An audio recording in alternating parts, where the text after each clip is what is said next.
Israel पर एक बार फिर यमन के हूती विद्रोहियों ने हमला बोला है। पहले ड्रोन तो बैलिस्टिक मिसाइल से इजराइल को दहलाने की कोशिश की है।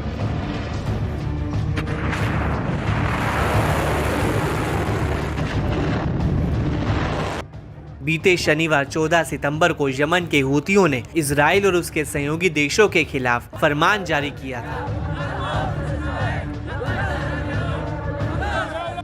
जिसमें कहा था कि दुश्मनों ने समुद्र में हार का स्वाद चखा है।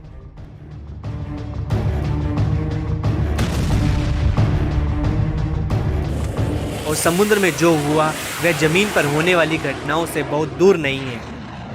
इस चेतावनी के 24 घंटे के भीतर ही यानी 15 सितंबर को दावा है कि यमन के हूतियों ने इजराइल पर एक बड़ा हवाई हमला कर माहौल को गर्मा दिया है। इजरायली सेना ने बताया कि यमन से सेंट्रल इजराइल पर सतह से सतह पर मार करने वाली मिसाइल दागी गई। इससे राजधानी तेल अवीव और पूरे सेंट्रल इजराइल में हवाई हमले के सायरन बजने लगे, जिससे एक बार फिर इजरायलियों में दहशत देखी गई और उन्हें जान बचाने के लिए बॉम्ब शेल्टर्स की ओर भागना पड़ा। इजरायली सीमा में घुसकर एक और भीषण हमले से पूरे देश में हड़कंप मच गया है। इजरायली सेना ने बताया कि मिसाइल पूर्व से सेंट्रल इजराइल में प्रवेश कर रही थी, जो एक खुले इलाके में गिरी। फिलहाल किसी के हताहत होने की सूचना नहीं है।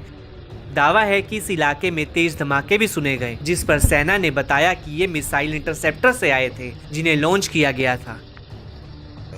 बता दें कि इससे पहले जुलाई महीने में यमन के हूतियों ने तेल अवीव पर एक लंबी दूरी का ड्रोन दागा था। इसमें एक शख्स की जान चली गई थी, जबकि 4 अन्य लोग घायल हो गए थे। इसके बाद इजराइल ने यमन के होदैदा बंदरगाह के पास हूतियों के सैन्य ठिकाने पर बड़ा हवाई हमला किया था, जिसमें कम से कम 3 लोग मारे गए और 87 लोग घायल हुए। इजराइल के सोशल मीडिया पर वायरल वीडियो में सेंट्रल इजराइल के पास रूट 1 नेशनल हाईवे के पास झाड़ियों से धुआं उठता हुआ दिखाई दे रहा है, जो जाहिर तौर पर इजराइल रक्षा बलों की ओर से यमन से लॉन्च की गई बैलिस्टिक मिसाइलों को मार गिराने की कोशिशों के बाद छर्रे से निकला है। एक तस्वीर में तेल अवीव से करीब 25 किलोमीटर पूर्व में मोदीन के बाहरी इलाके में ट्रेन स्टेशन पर एस्केलेटर को नुकसान दिखाया गया है। इजरायली सेना ने कहा कि यमन से छोड़े गए बैलिस्टिक मिसाइल के बाद नागरिकों के लिए दिशा निर्देश में कोई बदलाव नहीं किया गया है। हालांकि ये साफ नहीं हुआ है कि मिसाइल को रोका गया था या नहीं।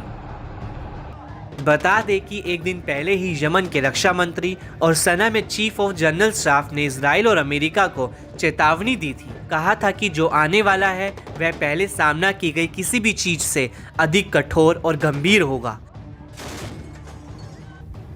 दोनों जनरलों ने होदैदा बंदरगाह को निशाना बनाने के इजरायली हमले का बदला लेने की कसम खाई। उन्होंने इजराइल को चेताते हुए कहा कि आने वाले दिन ऐसे झटके लेकर आएंगे जिसकी दुश्मन देश ने उम्मीद भी नहीं की होगी। जनरलों ने दोहराया कि यमन कड़ी मेहनत से जवाब देगा और ना तो माफ करेगा और ना ही भूलेगा। दुश्मन देश को उस दिन का पछतावा होगा जब उसने उस पर हमला किया था।